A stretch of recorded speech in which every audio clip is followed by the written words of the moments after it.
Ah, my dear traveler of time, come, sit beside me as the fire crackles softly and the evening wind rustles through the trees. Tonight I shall take you back, not just through pages of history, but into the very heart of a world reshaped by ambition, alliance, and betrayal. The tale I am about to tell is one that echoes through forests and across forgotten battlefields. It is the story of the French and Indian War, a conflict born not only of empires but of the land itself, a land vast and wild, brimming with promise and danger alike.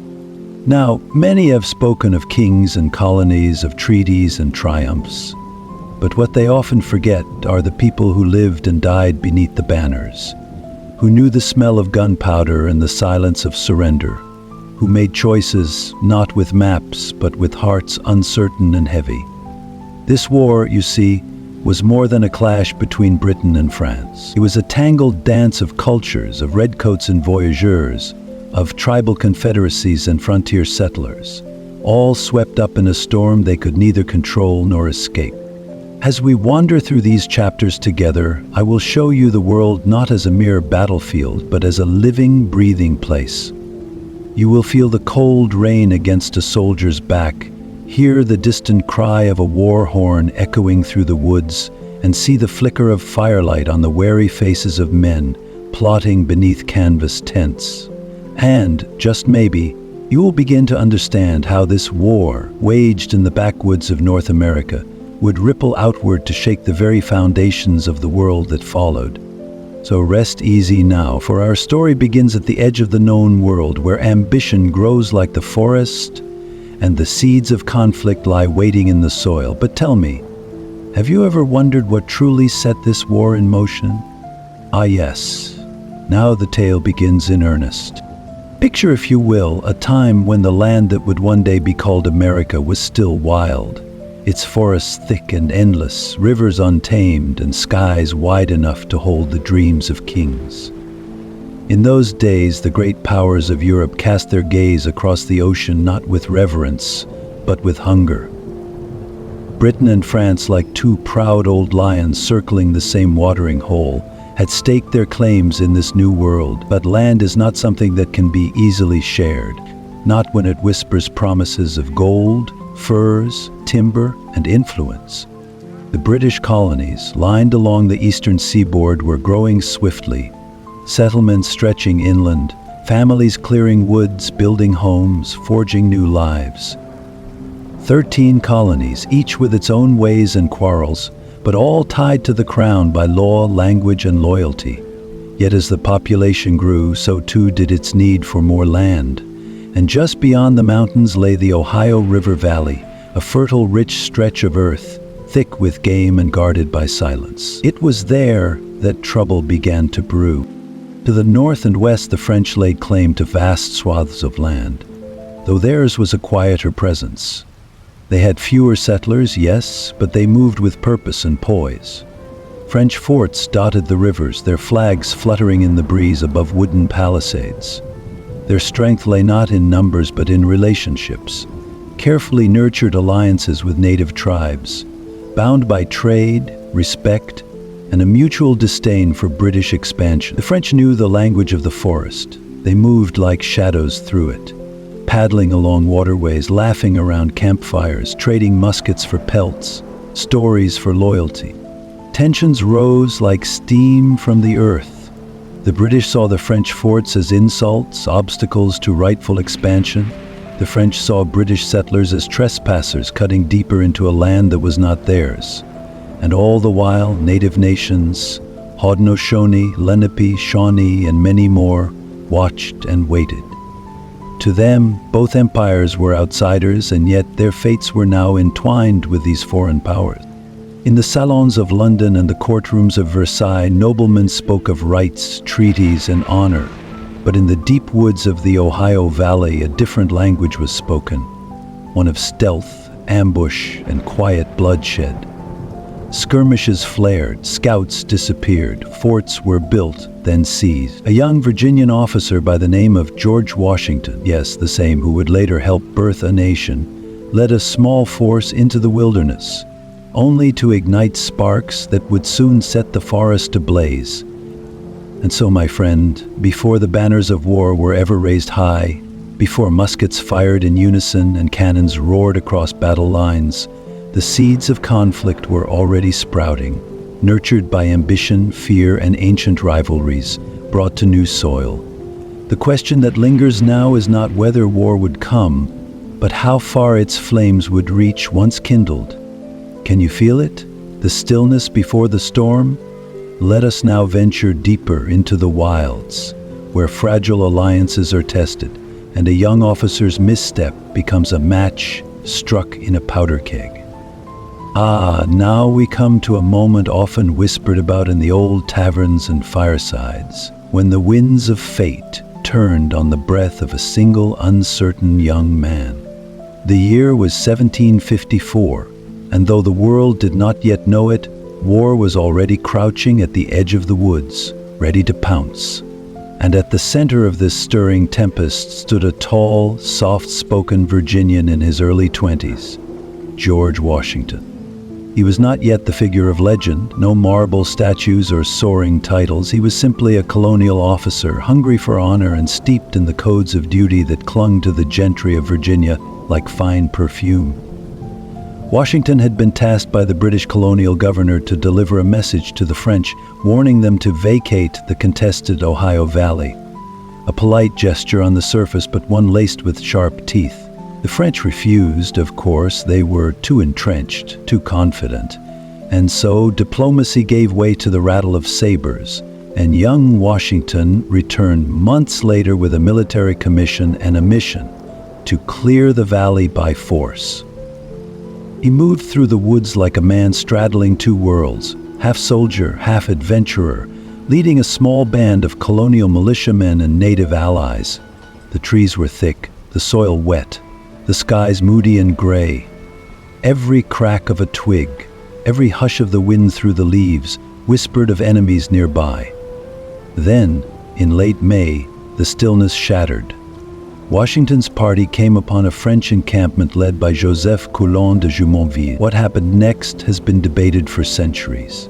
Some say the French meant only to deliver a message. Others say they were scouts preparing for battle. But in the chaos of that encounter, muskets flared and blood was spilled, perhaps in the heat of battle, perhaps in cold blood. And with that shot, the long simmering tensions between Britain and France erupted into open warfare. Washington hastily constructed a crude fort, Fort Necessity he called it, on low, damp ground surrounded by woods. It was a poor choice, born of youth and urgency. Within weeks, French forces retaliated, descending on the fort with a much larger contingent. Rain fell in sheets. The Virginian soldiers, outnumbered and soaked to the bone, fought bravely but hopelessly. Eventually, Washington was forced to surrender, signing terms he could not fully understand, written in French, a language foreign to him, admitting, it was said, to the assassination of Jumonville. What a bitter taste that must have left in the mouth of a proud young man, defeated, shamed, and yet marked. For though the campaign had failed in its military aim, it had succeeded in something far more enduring. It had lit the spark. Across the Atlantic, the news raced like wildfire. Britain and France, long at odds, now saw that the frontier was no longer a distant inconvenience. It was a stage upon which their empires would clash in earnest. And so the forest echoed no longer with the quiet songs of birds or the rustle of deer, but with the sharp ring of steel and the heavy drumbeat of war. George Washington, once merely a colonial officer on the fringes, had stepped, "Let us walk onward, for the drums of Europe are now beginning to beat." Now we tread deeper into the thickets of the war, not just among kings and red-coated soldiers, but among the peoples of the land who had walked these forests long before European boots ever darkened the soil. In this chapter of our tale, the wind carries the voices of the Iroquois, the Algonquin, the Huron and the Shawnee. It is the story of Native American nations, once sovereign under stars and trees, drawn into the fire between the empires of Europe, and like all fires, it brought both light and ruin. To imagine the French and Indian War without the native peoples is to imagine a stage without its heart. They were not mere bystanders nor passive figures caught between two giants. They were cunning diplomats, fierce warriors, and wise leaders who understood all too well the changing tides. For decades before war formally broke out, the French had woven a fragile but respectful relationship with many tribes through trade, intermarriage, and alliance. Their forts were modest, their Jesuit priests patient. They offered muskets, cloth, and promises, not always kept, but spoken with the softness of shared fires. The British, on the other hand, were often seen as hungrier for land. They came not just with soldiers, but with settlers, families, farms, fences. To some tribes, this expansion threatened the ancient ways, pushing the animals farther, the forests thinner. Yet the British held other advantages: deeper coffers, more goods, and, importantly, the powerful Iroquois Confederacy, at least in word. The Iroquois League, that mighty union of 6 nations, had long played the game of balance, keeping the French and British in check with calculated neutrality. Their loyalty offered not to sentiment, but to strategy. But neutrality, like a river's calm surface, can break when storms press hard enough. As war grew louder, alliances began to shift like leaves in the wind. The Huron, firm allies of the French, saw in them a gentler presence. They took up arms, believing the French would protect their lands from the relentless British tide. The Algonquin, too, leaned toward New France, seeing kinship in its smaller settlements and familiar traders. Yet even within tribes, opinions clashed. Elders counseled patience, while younger warriors, restless and proud, urged action. In some cases, one village would send braves to fight beside French officers, while another pledged loyalty to the British crown. The British, increasingly desperate to match the native strength behind French lines, made greater efforts to court tribes like the Mohawk, promising respect, goods, and boundaries, though their history of broken promises weighed heavy. Colonial figures like William Johnson used both charm and marriage, he himself wedded to a Mohawk woman, to build fragile bridges of trust. But trust, once broken, is slow to mend. Betrayals, too, were part of this dance. Some tribes, sensing the tides turning, abandoned old allies for new promises. Others watched with sorrow as their homelands became battlegrounds. They fought not for king or crown, but for survival, for forests, for rivers, for the memory of ancestors buried beneath the soil. And through it all, one truth remained: no side held the moral high ground, no empire fought for the native good. They were pawns in a greater war, yet also players in their own right, choosing, resisting, surviving. As the alliances shifted like moonlight on water, the war itself began to change shape. With every arrow loosed, every musket fired, the dreams of these nations grew more entangled in the ambitions of strangers. And as we turn our eyes toward the broader conflict spreading across the frontier, one must wonder, what did these ancient peoples truly see in the eyes of the empires that beckoned them? Next, we follow the footsteps of generals and kings, but the echoes of these native voices will remain with us, whispers in the trees, reminding us that this was never a simple war of flags. The Ohio Valley, a stretch of land both vast and fertile, veiled in mist and guarded by ancient forests, its rivers winding like silver veins through a sleeping giant. This was not merely a patch of contested territory, it was the heart of the continent's promise. To the French, it was the connective tissue between their strongholds in Canada and Louisiana. To the British, it was a door to expansion, a threshold to power.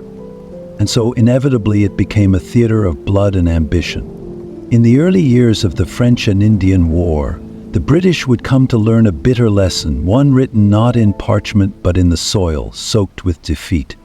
Their redcoats, so proud and precise in European fields, made for easy targets in these shadowed woods.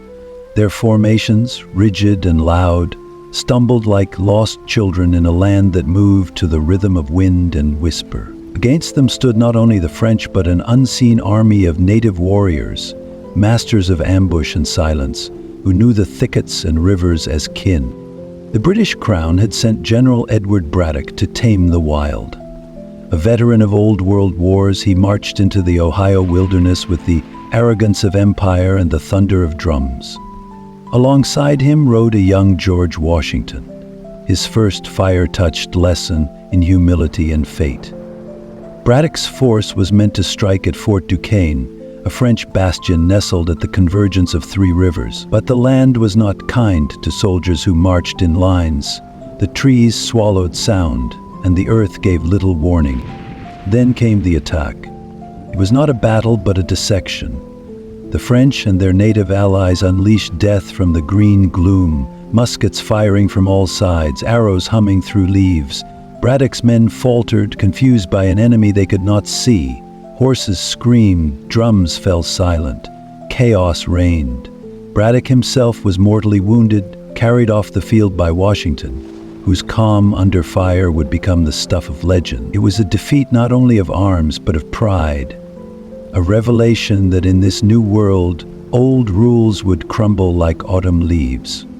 Yet Braddock's disaster was but the first shadow. In the months that followed, British forts along the frontier fell like dominoes.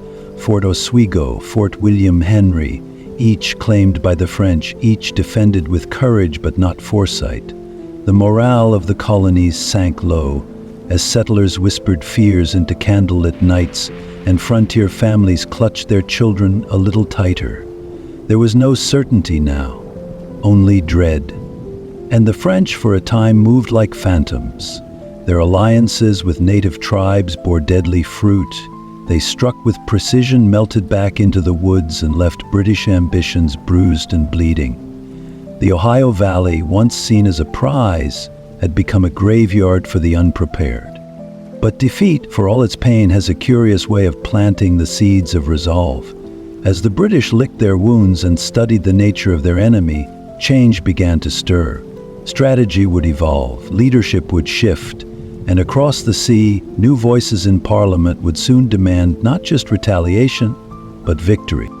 Yet before the tide could turn, the British would need to understand not only how to fight a new kind of war, but how to ignite the hearts of a divided people. For in the valley's silence, after the last musket cracked and the dead were laid beneath the soil, a question lingered in the air. Could an empire learn from defeat, or would it simply repeat it? We now edge closer to that turning point where whispers of strategy and sparks of ambition begin to reshape the course of war. Now we come upon the very sinews of French ambition in the New World. Their network of forts, like pearls strung across a wild and untamed continent, each one a stone in the great bastion of Nouvelle-France. It was not by chance, nor by impulse, that France came to dominate the waterways and forests stretching from the icy winds of Quebec to the warm shadows of Louisiana. No, it was by careful design, born of old-world cunning and a deep understanding of the land's power. The French did not merely occupy, they threaded themselves into the land's fabric, and nowhere was this seen more clearly than in the strategy of their strongholds. Fort Frontenac, Fort Niagara, Fort Carillon, each built with timber and stone, but also with vision. These were not just military posts, but arteries through which the French pulse flowed. Positioned along rivers at narrow passes and atop commanding ridges, they controlled trade, movement, and alliances. And, most importantly, they served as beacons to their native allies. Places where goods were exchanged, councils were held, and loyalties were nurtured like a flame in winter. The French understood that to win in this new world, one must not only fight it, but court it. At the heart of this grand design stood Fort Duquesne, crouched where the Allegheny and Monongahela rivers met to form the mighty Ohio. It was the crown jewel of the frontier, a gateway between the eastern colonies and the rich heartlands beyond.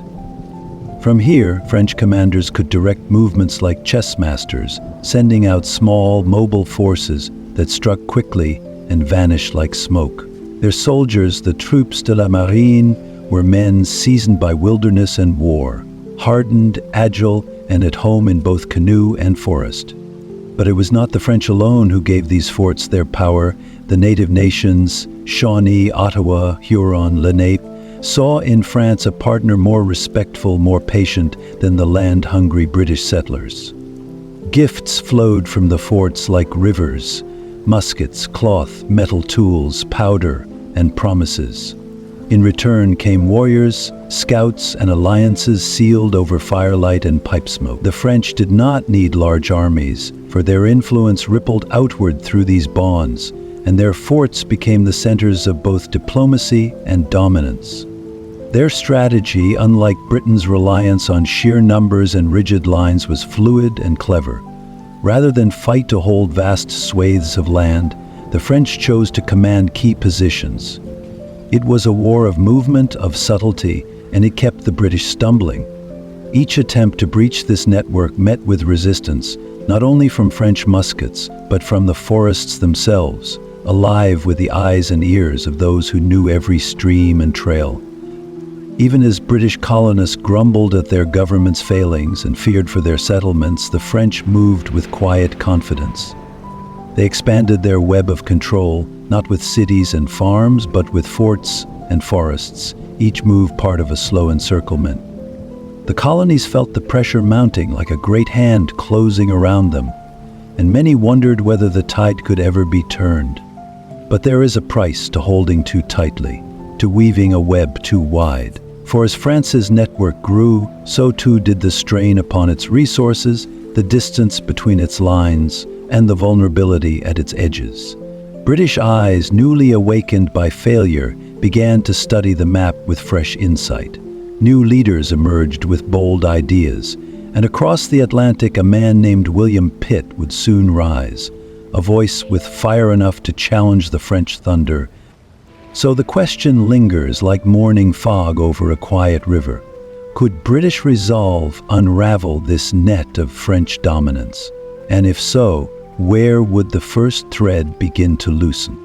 Now we reach the turning of the wheel, when fortune, like the autumn wind sweeping through the leaves of the northern forests, began to shift. The British, wearied by defeat and humbled by miscalculation, had at last found a voice to rally them.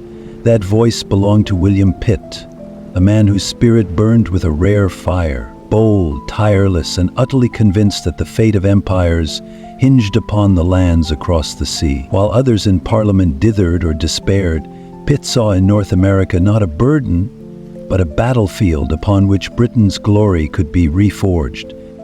From his chambers in London, Pitt charted a course that would stretch across oceans and mountains. He understood, in a way his predecessors had not, that this war was no mere skirmish on colonial frontiers. It was a struggle for global supremacy. France had to be met with overwhelming strength, not just at home, but in the wilderness where her power bloomed. Pitt's strategy was as sweeping as it was surgical. Pour gold into the war chest, raise new regiments, and most importantly, empower the colonies themselves. No longer would the British regulars fight alone. Colonial militias would now be armed, trained, and respected as comrades. Ships once docked in idle harbors now cut through Atlantic waves, their sails filled with resolve. Redcoats marched into the New World in droves, bringing discipline and firepower. Supplies, once scarce and slow, now flowed steadily, feeding the growing war machine. But Pitt knew that men and muskets alone could not win a war fought among trees and rivers. He sought commanders with grit and cunning, men who could earn the trust of their allies and learned from past mistakes. One such man was General Jeffrey Amherst, whose cold precision matched the demands of siege and supply. Another was the bold and headstrong James Wolfe, a young officer with eyes like flint and a heart that beat for glory. Under Pitt's guidance, these men did not merely react, they advanced. They struck at French strongholds, cut supply lines, and built alliances. Native nations, once firm in their loyalty to France, began to waver as British strength grew more evident and persuasive. The balance was beginning to shift. The colonial populations, too, stirred with new energy. no longer left to fend for themselves, they answered Pitt's call with surprising zeal. Farmers became soldiers, merchants turned quartermasters. The dream of a British continent, once faint and fading, now flickered again with hope. Pitt's grand vision had infused the war effort with clarity and purpose, and with it, the colonies began to believe that victory, once unthinkable, might now be within reach. And yet, for all his brilliance, Pitt knew this war would not be won in Parliament chambers or in the bustling ports of London. No, it would be decided in the wild places, where rivers curved like serpents and forts stood like teeth in the land. The question now was not whether the British could muster the strength, but where that strength would fall first, and what flames it might ignite. So the eyes of Britain turned toward the French bastions that still stood proud, Quebec, Louisbourg, and others like them. And in the shadows of those ramparts, the wind began to stir. Who would make the first move? And what price would be paid in blood for the right to claim the new world's future? The air over North America had grown heavy, as if even the sky could sense the tension in the earth beneath. The British, now in full stride under the strategic vision of William Pitt, had begun their march toward the heart of French dominance in the New World. There would be no turning back. The time for uncertainty had passed, and the moment of truth had arrived in the form of 3 climactic battles, each one poised to reshape the destiny of empires and the very future of this vast continent. Louisbourg, Quebec, and Montreal, these were the names that would come to define the struggle between Britain and France, places where fate itself seemed to stand still, holding its breath. Louisbourg, on the rugged coast of what would one day be called Nova Scotia, stood as a mighty fortress, its thick stone walls bristling with cannons that gazed out over the choppy waters. It was one of France's most important strongholds, guarding the Gulf of St. Lawrence and the gateway to Canada. The French had poured years of effort into fortifying this place, and its loss would deal a devastating blow to their control of the region. The British knew it well, and they knew that to secure the north, they must first break the fortress that stood as a sentinel. The siege of Louisbourg was like the clash of 2 titans. It took men, time, and patience, tremendous patience. The British forces, with their skilled engineers and seasoned commanders, cut off the fort's supplies and began their slow, relentless push. The walls trembled under the barrage of British cannon fire, and the French defenders, though brave, knew the end was drawing near. For weeks, the world outside the fortress was nothing but the echo of gunfire and the shuffling of boots in the sand. When the final surrender came, it was not just a victory, it was the opening of a door. Now, the British controlled the gateway to Canada, and with it, the possibility of finally ending the French presence in the New World. But as the British celebrated, a new challenge loomed in the distance. Quebec, the jewel of French Canada, lay at the very heart of French territory, surrounded by the untamed forests and winding rivers of the north. If Louisbourg had been a signal of British power, Quebec was the beating heart of a nation, a fortress built on the sheer determination of its people. The stakes could not have been higher, and so the stage was set for one of the most fateful battles of the entire war. Quebec stood on a dramatic cliffside, its fortifications stretching high above the St. Lawrence River. The French, under the command of the fearless General Montcalm, were determined to defend their land to the last man. They knew that losing Quebec meant losing everything: their hold on Canada, their presence in North America. But the British, led by the audacious General James Wolfe, came with fire in their hearts. Wolfe, a man with no fear of death and a burning ambition to cement his place in history, led his forces across the river at night, scaling the steep cliffs that had once seemed insurmountable. In the early dawn, with the fog still clinging to the earth like a whispered secret, the 2 armies clashed on the plains of Abraham. The battle that unfolded was fierce, a chaotic whirlwind of musket fire, cannon blasts, and the bloodied cries of men. Wolfe, struck down by a fatal wound, died with a vision of triumph in his eyes, having won the battle but losing his life. Montcalm, too, fell, his death marking the end of the French resistance in Quebec. In the days that followed, the city surrendered. Quebec, that mighty fortress perched above the river, had been taken, and with it, the dream of French dominance in North America began to crumble. Yet, despite this victory, the war was not over. The British still had one final hurdle to clear: Montreal. The city, like Quebec, was a symbol of French strength, its fortifications a testament to the resilience of those who called it home. But the tides of war were now turning so decisively in the British favor that it seemed as though nothing could stand in their way. As General Amherst marched his forces toward Montreal, the French had little choice but to surrender. Montreal fell without a significant battle, marking the end of the French colonial era in Canada. The battles of Louisbourg, Quebec, and Montreal were more than just military engagements. They were the final strokes of a larger, inevitable painting. Each victory was a thread woven into the tapestry of British triumph, and the French, having fought valiantly, were forced to watch as their empire in North America crumbled like ancient stone under the weight of time and circumstance. As the British celebrated their victories, the world began to change. The question now lingered in the air. How would Britain manage its new territories, and what would the Native American tribes, once allies of the French, do in the face of this new power? The winds of change had begun to stir once more, and the pages of history were being written by the actions of those bold enough to seize them. What would the future hold for these lands, now caught between the ambitions of two mighty nations? The echoes of war had scarcely faded from the lands of North America when the leaders of the world, sitting in quiet rooms far across the seas, began to chart the future of a continent that had been forever altered. The Treaty of Paris of 1763 was a turning point, the ink on the pages marking the end of one chapter and the quiet beginning of another.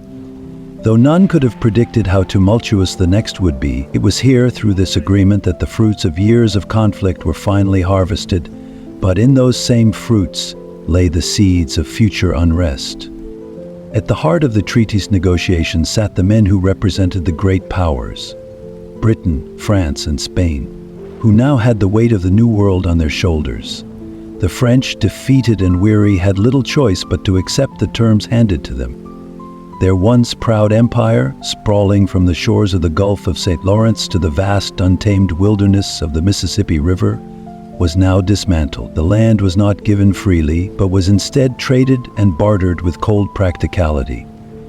France ceded Canada and all of its territories east of the Mississippi River to Britain, a loss that shattered the French dream of a continental empire in North America.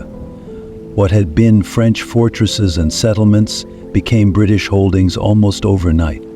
But the French were not left entirely empty-handed. To the south, Spain, the once mighty colonial power in the Americas, came to an agreement with the British. In exchange for Spain's help in the war against Britain, they gained French Louisiana, stretching west of the Mississippi. It was a strange turn of fate. Though the French had lost their grip on the eastern side of the continent, the Spanish gained the west, with the land stretching down to the Gulf of Mexico. These new territories, rich with resources and vast with unexplored wilderness, were to be managed with the same fervor that had defined European expansion for centuries. For the British, the Treaty of Paris brought both victory and challenge. The map of North America was altered irrevocably. Canada was now theirs, and with it came the land that would eventually become the United States. But though the treaty was seen as a triumph, there were complications lurking just beyond the horizon. The British Empire had grown larger than ever before, but managing this newfound expanse was no small feat. The cost of the war and the heavy burden of maintaining so many new territories was a financial strain on Britain. The war had been expensive, and the people of Britain, already weary from the costs, began to feel the weight of empire on their shoulders. It was here, in the aftermath of this great victory, that the seeds of discontent began to sprout, discontent that would come to bloom in ways no one could predict. As for the Native American tribes who had once fought alongside the French, the Treaty of Paris brought them little comfort. Their world, already fractured by years of conflict, was now further destabilized. The British, newly in control of the vast territories previously held by the French, were seen by many tribes as a new threat. The French had been, for all their flaws, allies of convenience to the tribes, with their fur trading networks and mutual interests in the wilderness. Now, with the British firmly entrenched in the land, the tribes found themselves caught between two imperial giants, neither of whom understood their ways or respected their sovereignty. The British government, struggling to manage its new territories, began imposing policies that angered the colonists and the Native Americans alike. The Proclamation of 1763, issued in an attempt to stabilize relations with the Native Americans by restricting colonial expansion westward, was seen as a slap in the face to many settlers who had been dreaming of new opportunities in the wild lands beyond the Appalachian Mountains. For the Native Americans, it was a brief respite, an attempt at least to halt the encroachment of settlers onto their lands. But the promise of peace was as fragile as the ink on the parchment. Soon tensions would rise once more. The Treaty of Paris in many ways was a moment of fragile peace.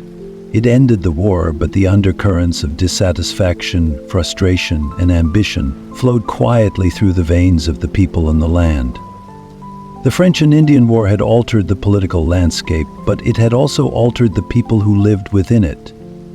The British, victorious but burdened with the responsibility of empire, would soon find that their new territories were not as easily managed as they had hoped. The colonies, now faced with the reality of living under British rule, would begin to question the very foundation of their relationship with the Crown. The Native Americans, caught in the shifting tides of empire, would soon feel the tremors of a coming storm. The Treaty of Paris marked the end of an era in North America, but it also marked the beginning of something else, a series of events that would lead the world down a path to a new, volatile future. How would Britain manage its new empire, and what of the colonies who had fought alongside them? How would the Native American tribes navigate this new landscape, so much changed, yet still holding on to their ancient ways? The answers to these questions would come in time, but for now, the Treaty of Paris stood as the fragile peace that would soon be tested by the restless ambitions of all those who called North America home. The Treaty of Paris, though hailed as the closing chapter of one war, inadvertently planted the seeds for countless struggles yet to come. While the lines on maps shifted and the great powers of Europe negotiated their claims, the true victims of the treaty, those whose lives had always been intricately woven into the fabric of the land, were the Native American tribes who had fought so fiercely and so tirelessly. For them, the ink of the treaty, with all its promises and shifting borders, meant only one thing: displacement. Before the arrival of the Europeans, the indigenous peoples of North America had thrived in a delicate balance with the land, living with it, not in opposition to it. They had developed intricate social structures, thriving trade networks, and deep spiritual connections to the places they called home. The land itself had a voice in their stories. Its rivers, its mountains, its forests, each held significance, each spoke of history and belonging. But now the European powers, their ambitions unquenched and their eyes focused on land as a commodity, were ready to encroach further into the territories of those who had been here long before them. With the signing of the Treaty of Paris, Britain inherited the vast expanse of land previously controlled by France, which had included much of the territory around the Mississippi River, the Great Lakes, and the Ohio Valley, lands that had long been the domain of numerous Native American tribes. To the British, these lands were no more than territories to govern, but for the tribes, they were lifeblood. The fragile peace promised by the treaty began to crumble almost as soon as the ink dried, for the land was never truly empty as many believed. It was filled with communities whose lives were intimately connected to the earth. These communities, having long established alliances with the French, now found themselves at the mercy of new rulers who had little understanding of their cultures or the delicate balance of trade, war, and diplomacy that had shaped their existence. The British, having expanded their empire to the farthest reaches of the continent, now faced the difficult task of managing this vast, complex land. The Proclamation of 1763, issued shortly after the Treaty of Paris, was meant to prevent further violence and conflict by restricting colonial expansion beyond the Appalachian Mountains. Its intent was to create a buffer between settlers and the Native American tribes, preserving peace. Or so they thought. The tribes who had often traded with the French and relied on their alliances now found themselves caught between two competing forces: the British Crown, which sought to impose order, and the settlers, whose desire for land was insatiable. But the proclamation, though well-meaning, failed to quell the tide of expansion. The British government, in its distant wisdom, did not understand the complexities of the land, nor the relationships that had existed between the tribes and the French. The settlers, who had tasted the promise of land beyond the mountains, were unwilling to accept the limits imposed by the Crown. In the years following the treaty, British settlers, emboldened by their victory, continued to push westward into the lands that were sacred to the native peoples. This not only sparked anger and resistance from the tribes, but also led to widespread violence. And so the roots of a conflict that would stretch for years to come began to take hold. Native American tribes such as the Shawnee, the Cherokee, and the Ottawa, who had once allied with the French in the struggle against British encroachment, found themselves standing alone in the face of overwhelming odds. Their lands were being overrun, their way of life threatened, and their very survival at risk. Some, like the Ottawa chief Pontiac, rallied their people to resist, leading to Pontiac's rebellion in 1763, a bloody conflict born of desperation and anger as the tribes tried to reclaim what had been taken from them. This rebellion, though ultimately suppressed by the British, was a stark reminder that the Native Americans were not a passive people, easily subdued. They fought back not only with weapons, but with deep-seated resolve, an understanding that their survival depended not only on preserving the land, but also on the preservation of their culture, their traditions, and their future generations. The British, in their attempt to impose their will, were unwittingly stirring a cauldron of resistance that would only grow fiercer as time went on. But the tribes' struggles were not just about fighting British rule, they were also about the erosion of their identity, the dismantling of their power structures, and the collapse of the interconnected systems of trade and diplomacy that had sustained them for generations. The shift from French to British control represented more than just a change in who held the reins of power. It symbolized a profound upheaval in the very fabric of Native American society. As the decades passed, this displacement became even more pronounced. The British, who had once relied on the indigenous peoples as allies in their battle against the French, now sought to tame the land and its people in ways that were foreign and oppressive to the native tribes. What followed was the steady and inexorable loss of land, autonomy, and dignity. The treaties that followed the proclamation of 1763, often made under duress or miscommunication, continued to chip away at the tribe's rights, leading to further alienation and disillusionment. And as the settlers moved ever westward, so did the forces of destruction, the relentless tide of European colonization that threatened to sweep away the old world and replace it with something unrecognizable.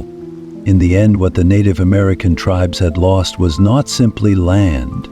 They had lost the heart of their world, their connection to the earth, their sovereignty, and their sense of place in the world. The conflicts that emerged from this loss would resonate through the centuries, leading to events that would forever change the landscape of North America. How would these tribes, broken yet resolute, adapt to the relentless march of time? Would they find new ways to survive, or would their culture, like the land beneath their feet, be erased by the unstoppable force of imperial ambition?